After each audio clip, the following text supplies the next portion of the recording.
How the Grinch Stole Christmas by Dr. Seuss. For Teddy Owens. Every Who down in Whoville liked Christmas a lot, but the Grinch, who lived north of Whoville, did not. The Grinch hated Christmas the whole Christmas season. Now, please don't ask why. No one quite knows the reason. It could be his head wasn't screwed on just right. It could be perhaps his shoes were too tight. But I think that the most likely reason of all may have been that his heart was 2 sizes too small.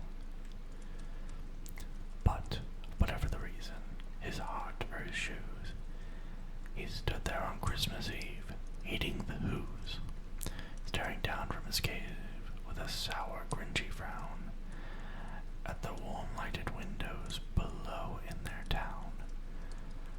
For he knew every Who down in Whoville beneath was busy now, hanging a mistletoe wreath. And they're hanging their stockings, he snarled with sneer. Tomorrow is Christmas, it's practically here. Then he growled with the Grinch fingers nervously drumming. I must find some way to stop Christmas from coming. For tomorrow he knew all the Who girls and boys would wake bright and early. They'd rush for their toys, and then the noise, noise. That's one thing he hated, the noise. Then the Who's, young and old, would sit down for a feast, and they'd feast, and they'd feast, and they'd feast. They would feast on Who pudding, the rare Who roast beast, which was something the Grinch couldn't stand in the least. And then they'd do something he liked the least of all. Every Who in Whoville, the tall and the small, would stand close together with Christmas bells ringing. They'd stand hand in hand, and the Who's would start singing, and they'd sing, and they'd sing, and they'd sing. And more the Grinch thought of this Who Christmas sing, the Grinch thought, I must stop this whole thing. Why, for 53 years I've been putting up with it now. I must stop this Christmas from coming, but how? And then he got an idea, an awful idea. The Grinch got a wonderful, awful idea. I know just what to do, the Grinch laughed in his throat, and he made a quick Santa Claus hat and a coat. He chuckled and clucked. What a great Grinchy trick. With this coat and this hat, I look just like Saint Nick. All I need is a reindeer. The Grinch looked around, but since the reindeer are scarce, there was none to be found. Did that stop the old Grinch? No, the Grinch simply said, if I can't find a reindeer, I'll make one instead. So he called his dog Max. Then he took some red thread, and he tied the big horn on the top of the head. Then he loaded some bags in some old empty sacks on a ramshackle sleigh. He hitched up to old Max. Then the Grinch said, "Giddy up," and the sleigh started down towards the home where the Who's lay a snooze in their town. All the windows were dark, quiet snow filled the air.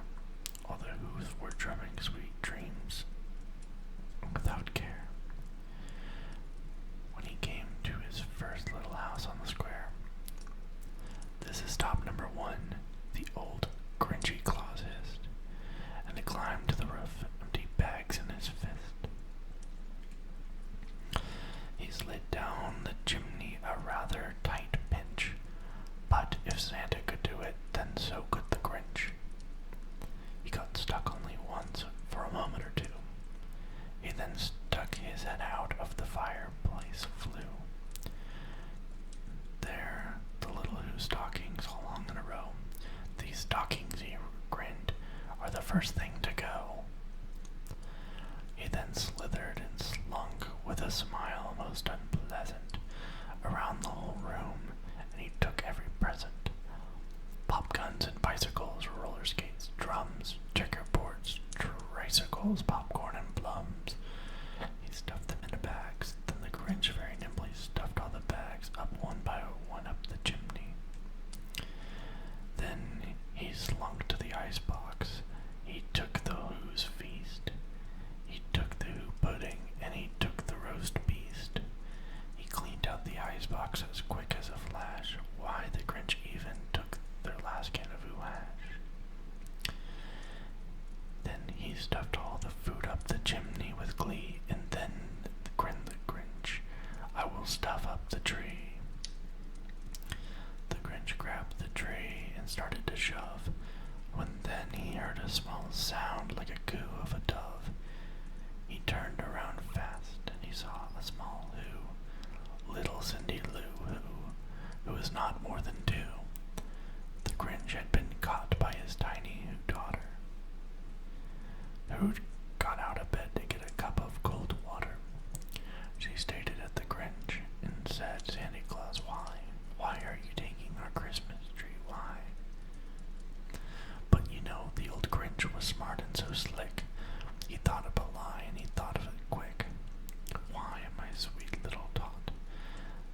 The fake Santa Claus lied. There's a light on the tree that won't light on one side, so I'm taking it back to my workshop, my dear. I'll fix it up there, then I'll bring it back here. And his fib fooled the child. Then he patted her head, and then he got her a drink and sent her back to bed. And when Cindy Lou Who went back to bed with her cup, he went to the chimney and shoved the tree up. Then the last thing he took was the log for the fire. Then he went up the chimney himself, the old liar.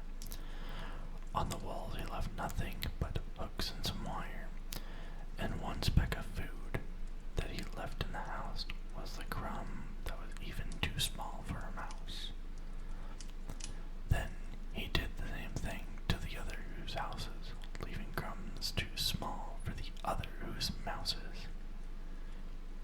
It was a quarter past dawn, all the Who's still abed, all the Who's still a snooze, when he packed up his sled, packed up with their presents, the ribbons, the wrappings, the tags and the tinsels, the trimmings, the trappings. 3,000 feet up the side of Mount Crumpet, he rode with his load to the tip-top and dumped it. Boo-boo to the Who's. He was grinchily humming. They're finding out now that no Christmas is coming. They're just waking up. I know just what they'll do. Their mouths will hang open for a minute or two. Then the Who's down in Whoville will cry, boo-hoo. That's a noise, grinned the Grinch. I simply must hear. So he paused, and the Grinch put his hand to his ear, and he did hear a sound rising over the snow. It sounded low, then it started to grow. But the sound wasn't sad. Why? The sounded merry.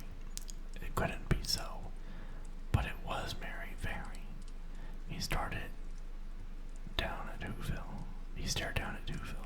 The Grinch popped his eyes. Then he shook. What he saw was a shocking surprise. Every Who down in Whoville, the tall and the small, was singing without any presents at all. No, he hadn't stopped Christmas from coming. It came, and somehow or other, it came just the same. And the Grinch, with his Grinchy feet ice cold in the snow, stood puzzling and puzzling. How could it be so? It came without ribbons, it came without tags, it came without packages, boxes, or bags. Then he puzzled 3 hours till the puzzler was sore. Then the Grinch thought of something he hadn't before. Maybe Christmas, he thought, doesn't come from a store. Maybe Christmas, perhaps, means a little bit more. And what happened then? Well, in Whoville they say, the Grinch small heart grew